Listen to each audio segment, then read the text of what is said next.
চলো আজকে একটা বিষয় সম্পর্কে তোমাদের সাথে একটু গল্প আর একটু আলোচনা করা যায়।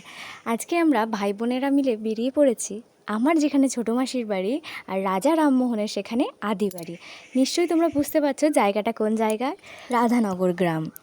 রাজা রামমোহন রায় 1772 সালের 12ই মে ব্রিটিশ ভারতের বাংলা প্রেসিডেন্সির হুগলি জেলার রাধানগর গ্রামে জন্মগ্রহণ করেন, যেটি পশ্চিমবঙ্গে অবস্থিত। এখানে একটা স্তম্ভ দেখানো হচ্ছে আপনাদের। এটা হচ্ছে রাজা রামমোহন রায়ের 214তম জন্মদিবসে তাহার জন্মবেদির ওপর একটি স্মারকস্তম্ভ নির্মিত করা হয়েছে। আর এই গ্রামটি তার জীবনের প্রাথমিক প্রভাব এবং সংস্কৃতির প্রতিফলন ধরে রেখেছে।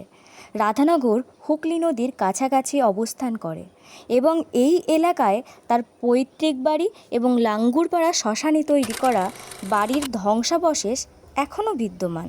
তার জন্মস্থানটি 250তম জন্মবার্ষিকী উপলক্ষে পশ্চিমবঙ্গ সরকারের হেরিটেজ কমিটি দ্বারা হেরিটেজ স্ট্যাটাস প্রদান করা হয়েছে। চলো তোমাদের এই বাড়িটি একটু ঘুরে দেখাই।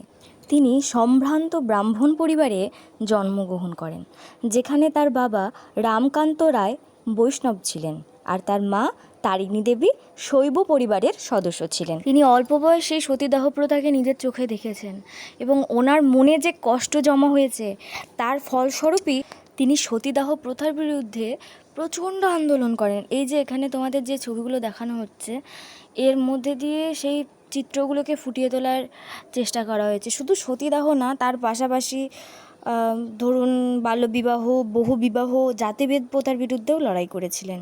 আর এই যে আমাদের এখন মেয়েদের যে সম্পত্তির অধিকার, সেই সম্পত্তির অধিকারের প্রতিষ্ঠার জন্য তিনি কাজ করেছিলেন।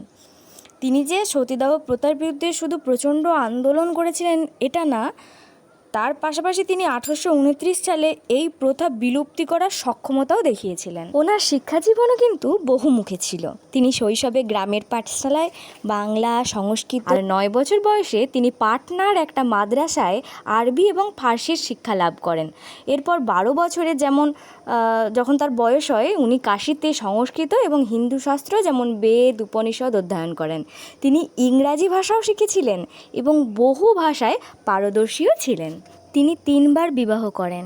প্রথম স্ত্রী মারা যাওয়ার পর দ্বিতীয় স্ত্রীকে বিবাহ করার পর 2 সন্তানের জন্ম হয় এবং দ্বিতীয় স্ত্রী পরবর্তীকালে মারা গেলে তিনি তৃতীয় বিবাহ করেন। সেই তৃতীয় স্ত্রী কিন্তু রাজা রামমোহন রায়ের মৃত্যুর পরেও বেঁচে ছিলেন। আর এই যে এখানে স্মৃতিসৌধটা দেখছো, এটা হচ্ছে ওদের বংশধরের বাড়ি কায়বা, যেটা রাধানগরের কাছেই। অংশুমান রায় ছিলেন